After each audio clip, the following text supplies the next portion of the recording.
Let's start. If you haven't followed it, folks at home, I'm making a reference to yesterday in Dubuque, Iowa. Donald Trump was having a press conference, meeting with reporters before a speech there. As he tried to take questions, Mr. Trump started the Q&A. Jorge Ramos of Univision jumped up. He was not called on by Mr. Trump, but he wanted to go first, and this is what happened. Okay, who's next? Yeah, please. Excuse me, sit down. You weren't called. Sit down. Sit down. Sit down. Go ahead. I have the right to ask the question. No, you don't. You haven't been called. No, I have the right to ask the question. Go back to Univision. No. So it plays out.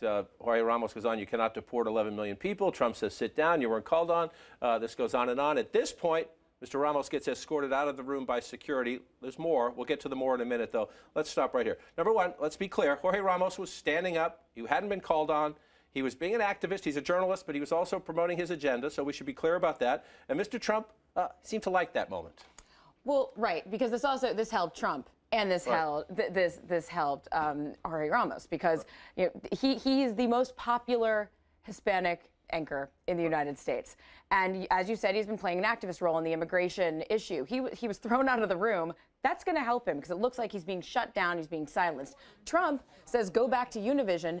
And as we were discussing earlier, his polls probably spike with a sector of the Republican Party that he's already very popular with. And Trump seems a little rude, if you want to look at that. He can seem a bit of a bully, but he seems himself, which is working at the moment. We can all sit here from a distance and say, oh, a presidential candidate shouldn't be acting like that. But he can look at the poll numbers and say, why shouldn't I be? It's working. I think we all know which voters Donald Trump isn't courting, in case you hadn't already gotten the memo on that. This pretty much solidifies it. And if any of them weren't paying attention. Right. Yeah, he's just, he's going for a certain demographic, and it's not fans of Jorge Ramos or watchers of Jorge Ramos. Right, so Mr. Ramos is escorted out. Trump gets asked why. At one point he says, ask security, as if he didn't know how it happened, even though it was his security guy. But then Mr. Ramos is allowed back in, and he gets his question. Let's listen.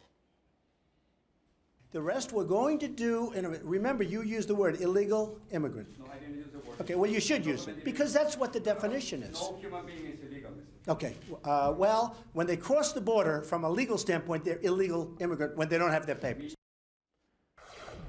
Again, Jorge Ramos saying no human being is illegal. Donald Trump is playing straight to the conservative base, and he has a factual point here.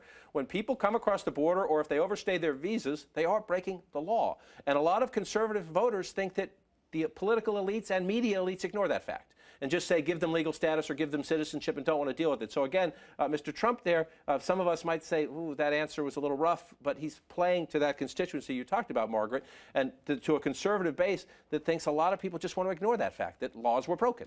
Well, right, and that's straight out of the Republican talking points for a lot of Republicans. That's not even some of the things we hear Donald Trump say. You think, my gosh, that came out of a politician's mouth. But that is something you hear from a lot of conservative Republicans.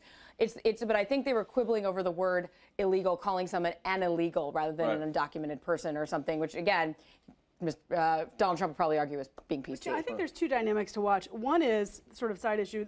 The way the rest of the press in the room handled the situation. If this is a new precedent in which the press corps bands together so that individual reporters aren't bullied, so that candidates have to stick to the topic that the press corps wants them to stick to, it could actually be a really interesting campaign if that continues. But two is this creates a pocket of airspace for a Republican candidate in this very crowded field to step up again and be the anti-Donald Trump.